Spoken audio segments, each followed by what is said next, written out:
విశ్వామిత్రుని ఘోర తపస్సు కొనసాగుతోంది. విశ్వామిత్ర మునీంద్ర శరణు శరణు అంటూ అక్కడికి వచ్చాడు త్రిశంకుడు. విశ్వామిత్రుడు కన్నులు తెరిచాడు. ఎదురుగా చండాల రూపంతో త్రిశంకుడు కనబడ్డాడు. ఎవరు నాయనా నువ్వు అని అడిగాడు విశ్వామిత్రుడు. మహానుభావ, నేను అయోధ్యాధిపతిని, పేరు త్రిశంకువు. నాకు ఈ శరీరంతో స్వర్గానికి వెళ్ళాలనే కోరిక కలిగింది. నేనింతవరకు ధర్మబద్ధంగా ప్రజాపాలన చేశాను. సత్యవాదినై నా సౌశీల్యముతో గురువులను పెద్దలను సంతోషపెట్టాను. కులగురువు వశిష్ఠుల వారి పర్యవేక్షణలో 100 యజ్ఞాలు చేశాను. అయినా నాకు సశరీర స్వర్గప్రాప్తి కలుగలేదు. నా మనోవాంఛను వశిష్ఠుల వారికి తెలిపాను. వారు నా కోరిక ధర్మవిరుద్ధమని నిరాకరించగా నేను వారి కుమారులను కలిసి నా కోరిక తీర్చమని అర్థించాను. వశిష్ఠపుత్రులు నా కోరిక తీర్చకపోగా నన్ను గురుద్రోహిగా తలచి శపించగా నాకు ఈ చండాలత్వం కలిగింది. ఇప్పుడు మీరే నాకు దిక్కు.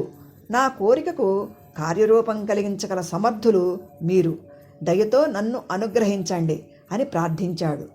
విన్న విశ్వామిత్రునకు త్రిశంకుని మీద జాలి కన్నా వశిష్ఠుడు నిరాకరించిన కార్యం తను నెరవేర్చే అవకాశం వచ్చినందుకు చాలా సంతోషపడ్డాడు. వెంటనే త్రిశంకురాజా, బాధపడకు, నీ కోరికను నేను నెరవేరుస్తాను, ధైర్యం వహించు. నా ఆధ్వర్యంలో జరిగే నీ సశరీర స్వర్గారోహణ యజ్ఞానికి ఋత్విజులుగా రమ్మని సకల మహర్షులకు వర్తమానం చేస్తాను. నిన్ను ఈ చండాల రూపంతోనే సశరీరంగా స్వర్గానికి పంపుతాను.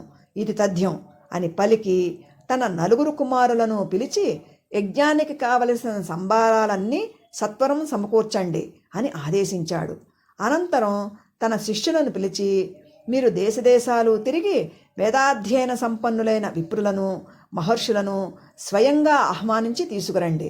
నా ఆహ్వానాన్ని ఎవరైనా అవహేళన చేస్తే నాకు తెలపండి అని చెప్పగా శిష్యులు దేశదేశాలు తిరిగి బ్రాహ్మణ సంఘాలను బ్రహ్మర్షి బృందాలను వెంట తీసుకుని వచ్చారు. వచ్చిన వారిలో కొందరు వెళ్ళకపోతే విశ్వామిత్రుడు ఎక్కడ శపిస్తాడో అన్న భయంతో రాగా, విశ్వామిత్రుడు ఎలా త్రిశంకుని సశరీరంగా స్వర్గానికి పంపుతాడో చూడాలనే కుతూహలంతో మరికొందరు వచ్చారు. గురుదేవా, మీరు నిర్వహించబోయే యాగానికి రమ్మని వశిష్ఠ కుమారులను ఆహ్వానించాం. కానీ వారు మా పిలుపును మన్నించక అవహేళన చేస్తూ, యాజకుడుగా బ్రహ్మపీఠాన్ని అధిష్ఠించేది క్షత్రియుడు, యాగకర్త చండాలుడు. అట్టి హేయమైన యాగంలో దేవతా ప్రముఖులు మహర్షి ముఖ్యులు వచ్చి హవిస్సుని ఎలా స్వీకరిస్తారు? అసలు ఆ యాగమే ధర్మవిరుద్ధము, అసంబద్ధము, అధర్మము అని మమ్ము అవమానించారు అని శిష్యులు చెప్పగా, విశ్వామిత్రుడు రక్తలోచనుడై దోషరహితుడినై తపోనిష్టలో ఉన్న నన్ను, నా ఆహ్వానాన్ని అవహేళన చేసిన ఆ వశిష్ఠపుత్రులు భస్మమైపోయిదురుగాక. యమపాసబద్ధులై నరకలోకంలో 700 జన్మములు శవభక్షకులై ఉండుదురుగాక. అంతేకాదు, జాలిలేని ముష్టిక జాతిలో పుట్టి ప్రతినిత్యము కుక్క మాంసం తింటూ వికృత రూపాలతో ఈ లోకంలో బహుకాలం సంచరించదురుగాక అని శపించాడు.